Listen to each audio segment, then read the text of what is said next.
coucou les amis, voilà, nouvelle vidéo, donc hop là, je m'appuie pas trop sur la table, sinon ça fait tout bouger. Voilà, nouvelle vidéo, donc les vacances se terminent, donc je me suis dit voilà, petit bilan des vacances, voilà, vous expliquer les choses qui ont été, celles qui n'ont pas été, ce qui a été bien, ce qui a été moins bien, voilà, petit bilan, simplement, j'avais envie de faire ça. Bon, avant tout par contre, je tenais à souhaiter la bienvenue à beaucoup de monde. Non, tout simplement, pour ceux qui me suivent depuis plus longtemps qu'il y a une semaine, on va dire, et vous avez pu remarquer qu'il y a beaucoup de monde qui est arrivé là en quelques jours, en fait. Voilà, j'ai eu une centaine de nouveaux abonnés là depuis jeudi, je crois bien. Donc voilà, bah oui, hein, tout ça grâce à la vidéo d'Annabelle la coccinelle, que je tiens à remercier. Ça m'a fait un bon petit coup de pub, j'avoue, c'est cool. Donc voilà, merci bien. Et puis bah bienvenue au nouveau du coup, hein, sur ma chaîne. Voilà, j'espère que mes vidéos que j'ai déjà fait vous ont plu, que vous les avez regardées surtout. Et puis que les futures vidéos vous plairont. Voilà, tout simplement. Hein, donc soyez les bienvenus. N'hésitez pas, comme d'habitude, hein, les abonnés, tout ça, même ceux qui sont pas abonnés. D'ailleurs, ceux qui sont pas abonnés, qui voient la vidéo, abonnez-vous. C'est voilà, c'est gratuit, ça coûte rien. Voilà. Et puis n'hésitez pas à liker, mettre des commentaires si vous aimez. Si vous aimez pas aussi, mettez un commentaire. C'est pas la peine de mettre un dislike, hein. On s'arrange entre nous, un petit commentaire, je vous réponds. Voilà, c'est plus simple, moi je trouve. Hein. Après, vous voyez ça à votre sauce. Mais moi, un petit commentaire, même si il y a des choses que vous aimez pas ou voilà. Moi, je suis toujours ouvert, je réponds. Et puis j'en tiens compte aussi dans mes vidéos si ça me paraît pertinent. Voilà, tout simplement. Donc bienvenue à la centaine de nouveaux abonnés. Et puis merci encore à ceux qui me suivent et qui me commentent régulièrement, qui me suivent et et qui likent les vidéos, tout ça. Franchement, c'est toujours un plaisir de voir vos likes et de voir vos messages. Et puis bah voilà quoi. Donc maintenant, je vais passer à mon petit bilan. J'ai l'impression d'être en cours quoi. On fait un petit bilan. Là, il y a le prof en face. Voilà. Non, tout simplement, voilà, je voulais vous parler un petit peu de comment ça s'était passé, surtout l'Auvergne. Hein, vous avez suivi ça, vous avez quand même pas mal suivi ça. J'ai fait quelques vidéos sur l'Auvergne et avant ça Bourges aussi. Donc voilà, à peu près environ. Donc là, je compte en 3 semaines, ouais, à peu près 3000 kilomètres. Bien sûr, je compte les allers-retours pour aller voir la famille, qu'on est parti en camping-car quand même, avant les 3 semaines en Auvergne. Donc en tout dans l'été, on a dû faire à peu près 3000 kilomètres, je pense. C'est ce que j'ai compté, même peut-être même un peu plus, parce que là j'ai dépassé les 2000 depuis Nantes, en sachant qu'avant on avait fait plusieurs allers-retours en Bretagne. Donc vous voyez, on est, ouais, je pense qu'on est un petit peu au-delà des 3000 même. Donc que dire à part Nantes-Bourges, ça se fait très bien. Hein. Voilà. En plus, on avait vu qu'on voulait speeder un peu au départ pour arriver le plus vite possible en Auvergne. Du coup, j'ai pris l'autoroute. Bon bah voilà, hein, j'ai mis 80-90 sur l'autoroute. Et puis ça s'est bien fait. Hein, 5, je crois que 5 heures de route, je crois, j'ai fait qu'on a mis pour aller à Bourges. Bon, une bonne journée de 5 heures, quoi. Ah non, si, j'allais dire des bêtises, mais non, on avait fait la pause du midi à Longué, la vidéo que vous avez pu voir. Et après, j'avais enchaîné, moi, jusqu'à Bourges quasiment. On s'était arrêté un petit peu avant Bourges. Voilà, un petit peu avant Bourges. Comme ça, le lendemain, il restait, je crois, une trentaine de bornes pour aller à Bourges et visiter Bourges. Donc voilà, et puis, la grosse partie, c'était surtout l'Auvergne, quoi. Euh, Gros stress, gros stress, franchement. Parce que en plus, pour vous dire que j'avais pas eu le temps de faire la révision du camping-car avant de partir en vacances, notamment la vidange, les freins aussi. J'avais l'intention de réviser les freins, ce qui est plutôt important en montagne. Et j'avais pas eu le temps en fait. Il s'est trouvé que j'avais pris rendez-vous pour le camping-car au mi-mars à peu près, donc au moment du confinement, où on a été confiné. Donc tous les rendez-vous étaient annulés, tout ça. Et arrivé au mois de mai, quand on est sorti du confinement, j'avais pas ma voiture, ma Passat a passé au contrôle technique, donc j'ai eu des frais à faire dessus. Et au mois de juin, pour le mois de juin, donc c'était ça la priorité. Donc j'ai pas eu le temps de faire la révision fait du camping-car, qui elle sera faite dorénavant, bientôt là, dans les semaines à venir, je vais l'emmener au garage, faire une bonne révision. Je vous parle de ça tout à l'heure. Et donc ouais, gros stress quand même dans les côtes et les côtes ça monte quoi, mais après il y avait un petit peu de chauffe quand même. Je voyais l'aiguille qui montait un petit peu, qui chauffait un petit peu, mais pas dans le rouge. Donc voilà, donc je m'arrangeais toujours avec pour ne pas être en je me mélange, pour ne pas être en fin de vitesse, par exemple en fond de troisième ou en fond de deuxième même, ou même en fond de première, parce que oui, j'ai dû, dans certaines côtes, quand il y avait personne derrière moi, m'arrêter pour remettre une petite côte première parce que ça voulait plus monter même en deuxième. C'est ça qui est très fatigant en fait, de partir avec un vieux coucou en Auvergne, c'est que voilà, c'est pas simple à gérer au niveau du véhicule, hein. Après, je sais qu'il y en a qui ont des véhicules encore plus vieux que le mien, hein. Moi il est de 88, mais déjà ouais, sans turbo, c'est pas facile à gérer, un 2 litres 100, 158 chevaux pour un véhicule qui en faisait à peu près, je pense, avec l'eau, tout ça, les bouteilles d'eau, tout ce qu'on avait à l'intérieur, quoi, tout simplement. Les deux vélos à l'arrière aussi que j'ai rajouté cette année. Du coup, ça a fait facilement, je pense, c'est des vélos pas très légers. Je pense que ça fait pas loin de 50 kilos en plus. Donc, je pense qu'on était autour des 2 tonnes 5, donc 58 chevaux, 2 tonnes 5 pour monter des cols.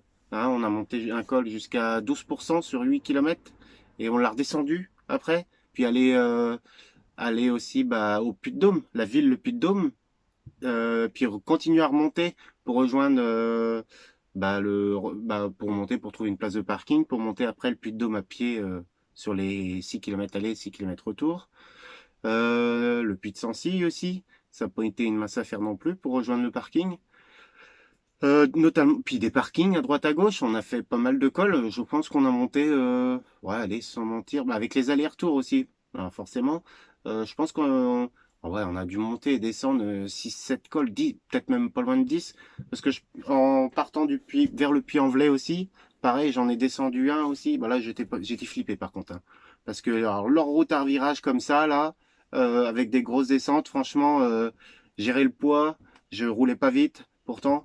Et gérer le poids, c'était du sport. Sans, et en tout, comme je dis, comme je l'ai dit avant, tout en économisant les freins, quoi. C'est ça qui était le plus dur, en fait. Économiser les freins, parce que du coup, j'avais pas pu faire le contrôle.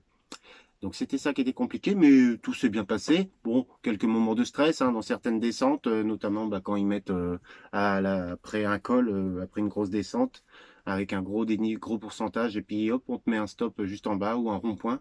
Freine, freine, freine, freine, c'est bon. Mais ça a été des gros, gros, gros moments de stress. Et en fait, c'est ça le plus fatigant. C'est pas la route. Moi, la route, ça se fait très bien. Je supporte très bien la route, hein. On avait été en Allemagne, en Belgique. Voilà, j'avais pas été, j'étais fatigué, mais voilà, de quelques jours de repos, puis c'est bon, quoi.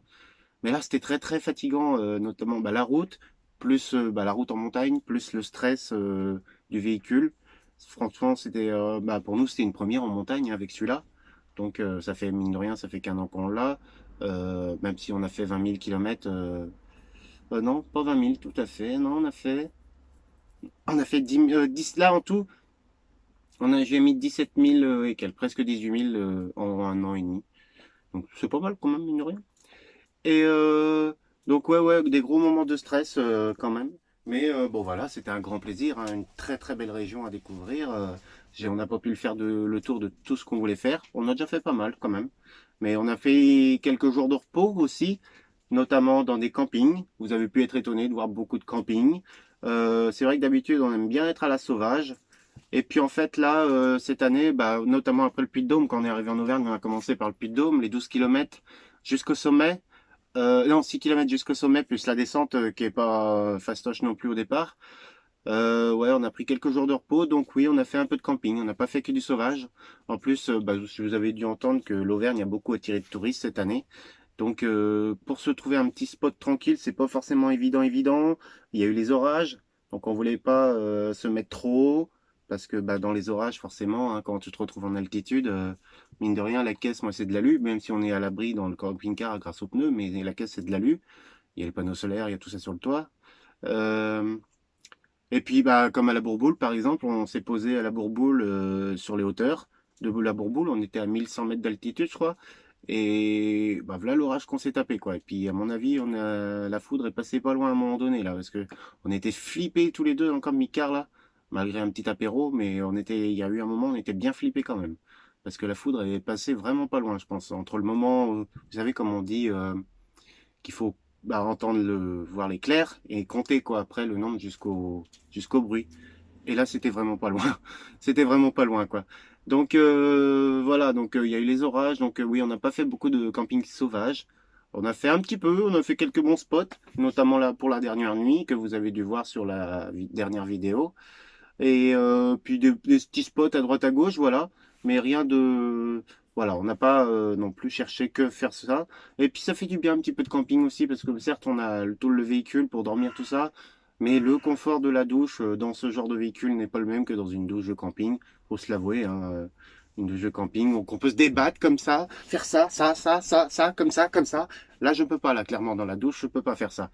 Donc non, non, ça fait du bien quand même, un petit peu de camping aussi, se poser, et puis vider, bah, quand on peut, parce qu'on peut pas dans tous les campings pour l'instant, bah, vider aussi les eaux grises, les toilettes, re-remplir en eau, et tout ça compris dans le tarif du camping.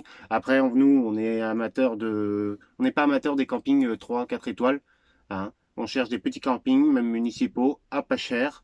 En général, nous, la nuit, on tourne autour de entre 10 et, on va dire, maxi entre 10 et 13 euros, quoi. On va pas aller chercher un camping à 40 balles la nuit. On l'a fait, hein, pas cet été, mais on l'a fait avant à 21 euros la nuit, ou comme à Guerlédan l'année dernière, 24 euros la nuit. Ça commence à faire un bon tarif, quoi. Bon, après, pour 24 euros la nuit, voilà, on avait bah, la vidange, l'électricité, on avait tout compris. C'était un forfait spécial camping-car, donc on n'avait pas le choix, en fait. Donc, et puis l'électricité était déjà comprise dedans, donc on l'avait pris, même si nous on n'a pas besoin avec les panneaux solaires. Mais voilà, en gros voilà, donc on a fait des petits campings, oui. Alors certes, c'est comme j'ai eu un petit commentaire, ça m'a fait rire sur Facebook. Oui, nos aventures en camping-car vintage, c'est pas nos aventures tellement les campings. Oui, mais dans tout, on n'a pas une grosse vie d'aventurier non plus, quoi. On est des gens normaux, basiques, comme vous. Et voilà, puis on aime bien aussi se poser de temps en temps un petit peu, faire un petit apéro, un petit Scrabble. Ouais, on est des vieux aussi. Bah, on a un vieux camping-car, on se comporte comme des vieux, quoi. On fait notre Scrabble, nos petits apéros, tranquillou. Non, voilà, ça nous... Puis on aime bien. Puis pour les chats et les chiens, ça fait du bien aussi de voir, de se poser quelques jours aussi. Ils aiment bien faire que de la route. Pour eux, c'est pas forcément très très bien, même si le soir on ouvre. On leur ouvre, on les sort et tout. Mais voilà, ils aiment bien être dehors aussi. Donc c'est vrai que si on peut passer une journée ou deux paisible, sans bouger le camion. Le chien et les chats, ils sont attachés, ils font leur petite life et tout. Voilà, ça fait du bien aussi, voilà. Donc ouais, quelques campings et puis voilà. Mais nous, en tout cas, on a passé de très très bonnes vacances, très très bonnes vacances. Maintenant, bah voilà. Donc pour le camion, ça va être révision, tout simplement. Donc je vais pas y aller par quatre chemins, hein. Ça va être je vais faire la totale. Bah, c'est pas moi qui vais le faire. Je vais l'emmener au garage. Je préfère pour le camping-car. Et puis, moi, j'ai pas de place au bricolé, là. C'est un peu galère. Vous pouvez regarder la petite vidéo. Je vais mettre une petite vidéo ici, là, avec le petit i. Voilà.